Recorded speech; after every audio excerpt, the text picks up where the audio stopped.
अस्सलाम वालेकुम guys, this is Mohammad Mubashir Irfan. You are watching Crypto Mobi YouTube channel. और आज की इस वीडियो के अंदर हम कवर करने वाले हैं कि क्यों यूएसडीटी सेफ इन्वेस्टमेंट नहीं है। अगर आपने अपने किसी कॉइन को, अगर आपने अपनी इन्वेस्टमेंट को यूएसडीटी में रखा हुआ है या क्रिप्टो में आपने, कि देखो जो कि क्योंकि जो भी क्रिप्टो में है, ठीक है, वो सबसे ज्यादा अगर कोई भी न्यू करेंसी बाय करता है सबसे पहले वो यूएसडीटी बाय करता है, फिर वो यूएसडीटी के अगेंस्ट किसी करेंसी को बाय करता है। ठीक है, क्यों? क्योंकि यूएसडीटी एक स्टेबल कॉइन है। स्टेबल कॉइन से मुराद वो कॉइन होता है जो ना के ऊपर जाए ना के नीचे जाए। बेसिकली आप यूएसडीटी को क्रिप्टो के वर्ल्ड का डॉलर भी कह सकते हो, जिसके अगेंस्ट आप मुख्तलिफ करेंसीज को बाय कर सकते हो। लेकिन इसमें यूएसडीटी सबसे ज्यादा लोगों की फर्स्ट प्रायोरिटी होती है। लेकिन यूएसडीटी के अलावा स्टेबल कॉइन्स और भी हैं, जैसे बीयूएसडी पैक्स है हमारे पास, यूएसटी था। ठीक है, यूएसटी था, अब ये ना हो जाए कि यूएसडी था। ठीक है, अब क्यों हम यूएसडी को यूएसटी कंसिडर करते हैं, आज की वीडियो के अंदर हम कवर करने वाले हैं। मेरी सारी बातें ऑन पॉइंट होंगी और रियल स्टोरी के ऊपर बेस्ड होंगी।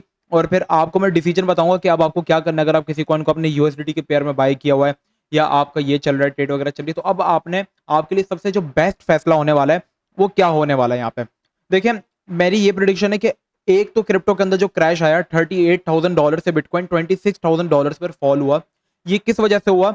ये हम सबको पता है, यूएसटी जो कि स्टेबल कॉइन है टेरा का, उसकी वजह से हुआ था। ठीक है, तो अब जो मेरी जो प्रिडिक्शन है मार्केट के अंदर, अब जो नेक्स्ट डंप आएगा जो कि मेरे ख्याल से 19,000 या $13,000 तक भी जा सकता है, वो हमारे पास यूएसडीटी की वजह से आएगा। अब यूएसडीटी जो होता है वो यूएसडी मतलब डॉलर के अगेंस्ट में एक कॉइन है, स्टेबल कॉइन है, जिसके पीछे रिजर्व होना जरूरी है। अब अगर सेंट्रल बैंक किसी चीज के नोट्स इशू करता है, ठीक है, कंट्री के, तो उसके पीछे होता है सोना।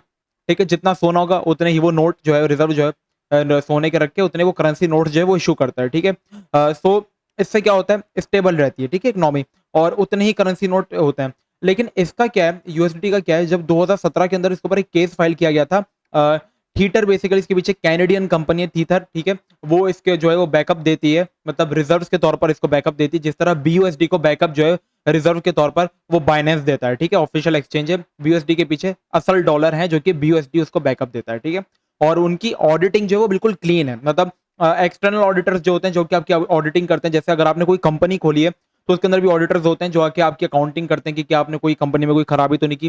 पाकिस्तान स्टॉक एक्सचेंज की बात कर लो तो वहां पे भी ऑडिटर्स होते हैं जो कि चेक करते हैं कि आप कोई काम खराब तो नहीं कर रहे हैं, मतलब जिस चीज का वादा कर रहे हो वो चीज आपके पास है या नहीं, ऑडिटिंग होती है। ठीक है, तो बीयूएसडी जो है वो उस ऑडिटिंग में पास हो गया। लेकिन 2017 में जब यूएसडीटी की ऑडिटिंग हुई थी उसमें यूएसडीटी पास नहीं हो चुका था। इस वजह से 2017 में इनके ऊपर ऑडिटिंग टीम ने केस किया था कि इनके पास रिजर्व नहीं है।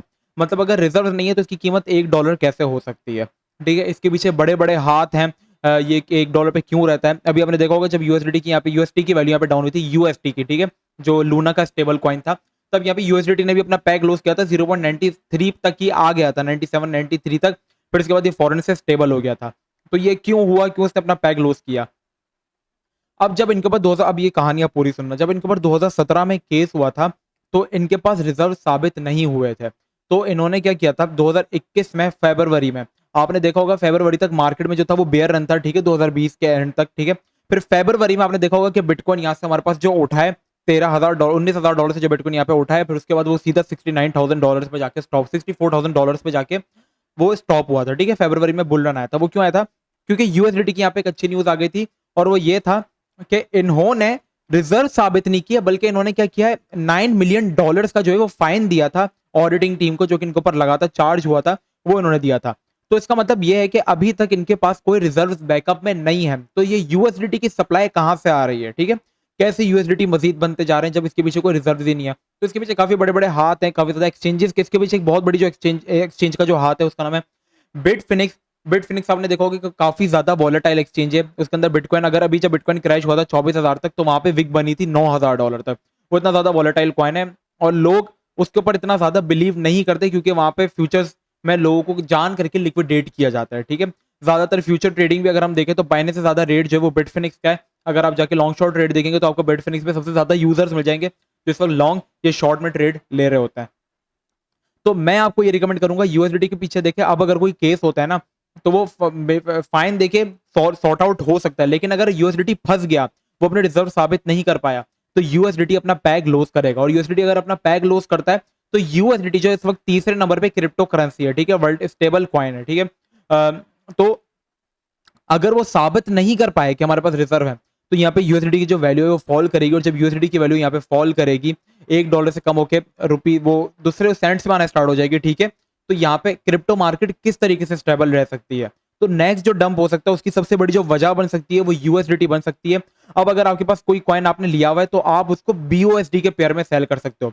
आपने डॉलर देके वो कॉइन बाय कर लिया, कॉइन तो आपके पास है ना। अब आपके ऊपर डिपेंड करता है कि जब आप उसको सेल करना चाहो तो यूएसडीटी में सेल करो या बीयूएसडी में। तो जब आप उसको सेल करो तो बीयूएसडी के अंदर सेल करो, ठीक है। मैंने अपनी जितनी भी पैसे हैं वो सारे मैंने इस वक्त बीयूएसडी के अंदर कन्वर्ट कर लिए। जितने भी मेरे पास डॉलर्स यूएसडीटी की शक्ल में पड़े हुए थे मेरे रिजर्व्स, वो सारे कुछ मैंने अपनी सेविंग्स बीयूएसडी के अंदर यूएसडीसी के अंदर मैंने यहाँ पे चेंज कर दी है।